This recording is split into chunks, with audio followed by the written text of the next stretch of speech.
अस्सलाम वालेकुम। Choice news खुसूसी रिपोर्ट में आपका खैर मकदम है। आप हैं editor in chief Choice News Mohammad Mahmood Azhar के साथ। पेश खिदमत है ये खुसूसी रिपोर्ट। की वजह से जन्नत मिली, एक औरत को बिल्ली की वजह से दोज़ख मिली। क्या है? हुकूकुल्लाह है, हुकूकुल इबाद, ये भी एक अल्लाह की बंदी है, बंदा है। हर एक का एक हक है, यहाँ पर हर एक का है। आपको हमारे को कैरेक्टर सुधारने की जरूरत है। हम मस्जिद में रह तक भी मस्जिद से निकलते गाली गलौज, लड़ाई, मार दाव, अरे हमारा कोई कैरेक्टर है, हमारे कोई अखलाक है? कोई हमको देखकर ये बोल सकता है कि मुसलमान ऐसे? वो सीरत नबी का बाप उठा के देखो। हुजूर ने पूछा, दूंगा तेरे को चादर, एक शर्त पे, अगर तू मेरा दीन कबूल करेगा। नहीं बोला, एक लफ्ज में बोला, उठा के चादर दे दी। कैरेक्टर ये है। आप वाकया सुनाते हैं कि हुजूर की राह में कांटे डालती थी, ये वाकया सुना। आगे बढ़ो। अपने अल्लाह को राजी करने का सबसे आसान तरीका ये है कि अल्लाह के सामने तौबा करो, अल्लाह के सामने इस्तग़फ़ार करो, अल्लाह से कहो कि अल्लाह हमसे जो भी गफलतें, गलतियां, सजद हो गई उसे माफ फरमा दीजिए। इंशाअल्लाह बंदा अगर अपने मौला से अपने हाथ उठाकर इल्तिजा करेगा, मुनाजात करेगा, तो यकीनन अल्लाह तबारक व तआला उसको कामयाबी अता फरमाएगा। और इस कामयाबी में दीन की भी कामयाबी है और आखिरत की भी कामयाबी है। मैंने जिन आयतों को आपके सामने पढ़ा, उसमें यही कहा गया, सब अफ़लाह मन तज़क्का, कामयाब हो गया वो शख्स जिसने पाकी इख्तियार की। पाकी के क्या माने हैं हमारे पास? आज हमारे नौजवानों को पाकी का मालूम ही नहीं। पाक कब होते, नापाक कब होते नहीं मालूम, मसाइलों से वाकिफ नहीं है और चला रहे जिंदगी को अपनी, और अपनी जिंदगी गुजार रहे हैं और ये समझ रहे हैं कि हम अपनी जिंदगी को अल्लाह रसूल के अहकामात की रोशनी में गुजार रहे हैं। मेरे अजीज दोस्तों, कामयाबी वो है जो इससे अल्लाह राजी हो जाए, अल्लाह तबारक व तआला अपने बंदे की तरफ मुतवज्जि हो जाए और बंदे को अल्लाह तबारक व तआला अपनी इस कमजोरियों के बावजूद, अपनी गफलतों के बावजूद, अपने हर बुरे अमल के बावजूद आज भी अल्लाह तबारक व तआला उन बंदों को माफ करने के लिए तैयार है। मस्जिद को ले जाइए, नमाज पे पाबंदी के साथ अपने साथ खड़ा कीजिए। और दूसरी बात ये, बच्चों को अभी से ये बता दीजिए कि आज अगर तुमको अपनी जिंदगी गुजारना है तो हसनैन की सीरत पढ़ो, बुजुर्गान दीन की सीरत पढ़ो, कि उनके घर के बच्चों का जिक्र आता है तो उनको जोश आता है। तो हमको ये चाहिए कि अपने अंदर से वो चीज, अपने बच्चों के अंदर से खौफ निकाले और उनको बता दे कि जब तक हम जिंदा रहेंगे अल्लाह की फरमाबरदारी करेंगे। मेरे अजीज दोस्तों, मैंने ये बात तय किया है, उसमें आप हजरात की राय ले रहा हूँ। मैं ये चाहता हूँ कि हर फजर की नमाज के बाद मुख्तलिफ मैदानों में खुनूत नाज़िला का इहतमाम किया जाए, ताकि फलस्तीन के मुसलमानों के लिए भी दुआ की जा सके और मौजूदा क़वानीन के लिए भी हम दुआ करेंगे। क्या आप तैयार हैं अपने महलों में खुनूत नाज़िला के लिए? इंशाअल्लाह, इंशाअल्लाह अल्लाह हमारी मदद करेगा। मेरे अजीज दोस्तों, आज मैं इस मौके पर ये भी गुजारिश करूंगा कि अपने मामलात को, अपने झगड़ों को अदालतों में मत ले जाइए, पुलिस में मत ले जाइए। आज माशाअल्लाह हमारे दारुल ख़ज़ा भी चलती है और आज हमको हाई कोर्ट के जरिए हमारे कुछ लोगों को ट्रेनिंग दी गई है। अल्हम्दुलिल्लाहिल्लज़ी हदाना लिहादा वमा कुन्ना लिनहतदिय लौला अन हदानल्लाह। अल्लाहु अकबर, अल्लाहु अकबर, अल्लाहु अकबर, अल्लाहु अकबर, अल्लाहु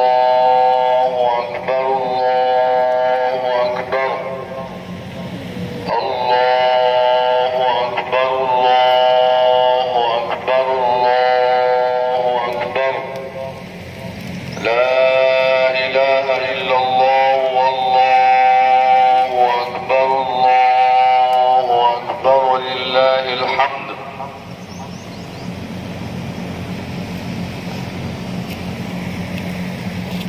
الله أكبر. وهو الكبير الذي عنت الوجوه لكبريائه وعظمته.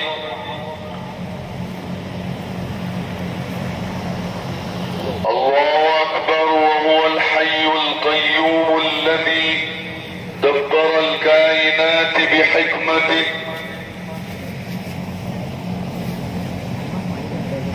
الله أكبر. وهو القادر الذي أبدع الموجودات وعمها بإحسانه ورحمته. الله أكبر كبيرا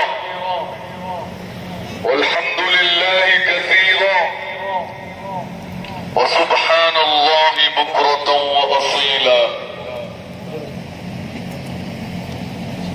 وأشهد أن لا إله إلا الله وحده لا شريك له جعل في تعاقب الأعياد عبرة لأولي الألباب.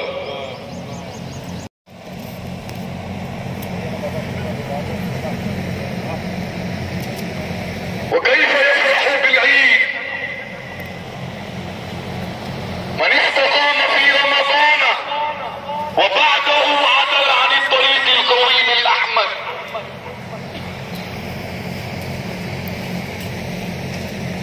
هيهات هيهات أن يحظى بالفلاح والقبول من أصر على العداوة والخصام.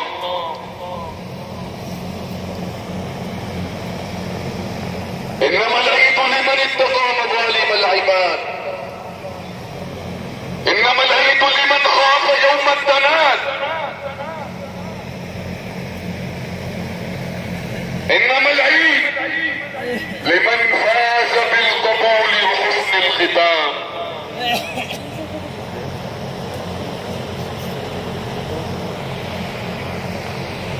أين من كان لا يفرح بعيد ولا بسواه إلا بما قدمه من الخير أمامه.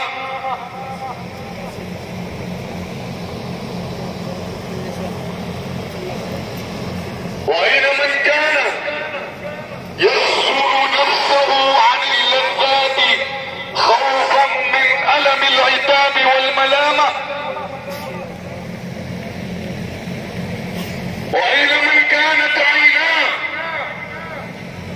تفيض عند ذكر أهوال يوم القيامة. أين أهل الشفقة والرحمة؟ أين أهل الشفقة والرحمة على الأرامل واليتامى في هذه الأيام؟ أولئك قوم كانت قلوبهم مملوءة بالتقوى عامرة بالهدى أخلاقهم كريمة وقلوبهم سليمة طالعون صابرون لا يجزعون لحال من الأحوال تعرفهم بسيماهم وأثنى عليهم مولاهم. يقول الله تبارك وتعالى في كتابه المجيد من المؤمنين رجال صدقوا ما عاهدوا الله عليه فمنهم من قضى نحبه ومنهم من ينتظر وما بدلوا تبديلا. يبعث الله ملائكته ويقومون على أفواه السكك ينادون بصوت يسمعه جميع الخلائق اخرجوا إلى رب كريم يغفر الذنب العظيم. فإذا برزوا إلى المصلى يقول الله تبارك وتعالى يا ملائكتي ما جزاء الأجير إذا عمل عمله. فتقول الملائكة إلهنا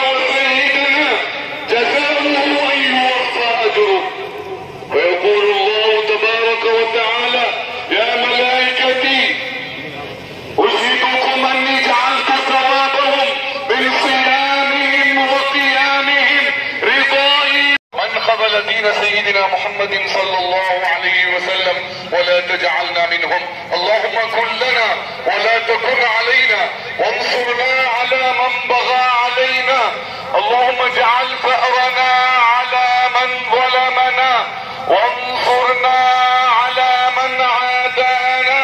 اللهم لا تجعل مصيبتنا في ديننا، ولا تجعل الدنيا أكبر همنا ولا مبلغ علمنا، ولا تسلط علينا بذنوبنا من لا يخافك ولا يرحمنا يا رب العالمين. اللهم أصلح ولاة أمور المسلمين في كل مكان. اللهم أصلح ولاة المسلمين وزعماءهم ورؤساءهم وقادتهم وملوكهم وسلاطينهم، وأرشدهم إلى صراطك المستقيم، واجمع بين صفوف العرب والمسلمين على تحرير المسجد الأقصى وفلسطين، على تحرير المسجد الأقصى وفلسطين من أيدي الصهاينة وأعداء الإسلام يا ذا الجلال والإكرام. اللهم انصر المجاهدين في كل مكان. اللهم احفظ المسلمين في فلسطين. اللهم احفظ المجاهدين في فلسطين. اللهم احفظ المجاهدين في اليمن. اللهم احفظ المجاهدين في سوريا. اللهم احفظ المجاهدين في جميع بلاد المسلمين، وانصرهم على عدوك أعداء الدين. اللهم دمر اليهود والمشركين ومزق جمعهم وشتت شملهم ودمر ديارهم وخالف بين كلمتهم وزلزل الأرض من تحت أقدامهم، وأنزل بهم بأسك الذي لا ترده عن القوم المجرمين، واجعل اللهم آمنة مطمئنة بلدتنا هذه وسائر بلدان المسلمين، واكتب اللهم الستر والسلامة والعافية علينا وعلى عبيدك الحجاج والغزاة والمقيمين والمسافرين ببرك وبحرك وجوك من أمة سيدنا محمد صلى الله عليه وسلم أجمعين. اللهم أرنا الحق حقا وارزقنا اتباعه، وأرنا الباطل باطلا وارزقنا اجتنابه. ربنا آتنا في الدنيا حسنة وفي الآخرة حسنة وقنا عذاب النار، واغفر للمؤمنين والمؤمنات والمسلمين والمسلمات الأحياء منهم والأموات، إنك سميع قريب مجيب الدعوات. عباد الله رحمكم الله، إن الله يأمر بالعدل والإحسان وإيتاء ذي القربى وينهى عن الفحشاء والمنكر والبغي يعظكم لعلكم تذكرون. اذكروا الله العظيم الكريم يذكركم، وادعوه على نعمه يزدكم ويستجب لكم، ولذكر الله تعالى أعلى وأولى وأعز وأجل وأهم وأتم وأكبر. الله أكبر الله أكبر الله أكبر الله أكبر الله أكبر الله أكبر الله أكبر الله أكبر الله أكبر الله أكبر الله أكبر.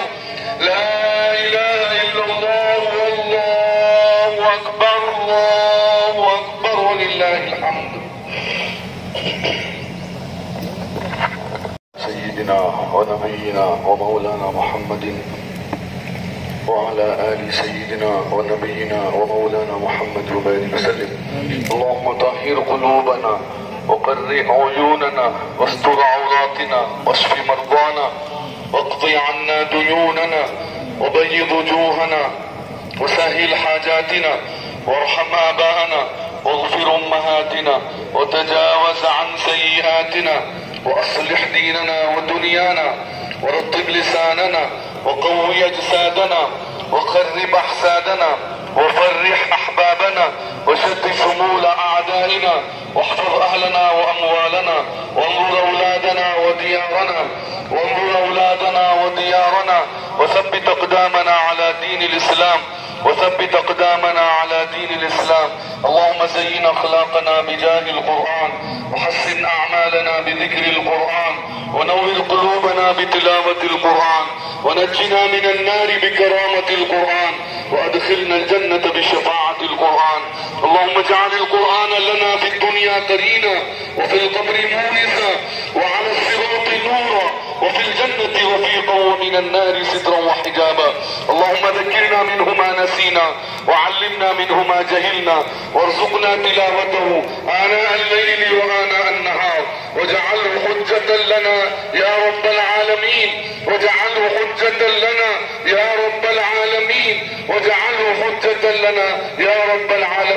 اللهم يا ربنا تقبل منا الصلاة والصيام والقيام، اللهم يا ربنا تقبل منا الصلاة والصيام والقيام، اللهم يا ربنا تقبل منا الصلاة والصيام والقيام، واحشرنا في زمرة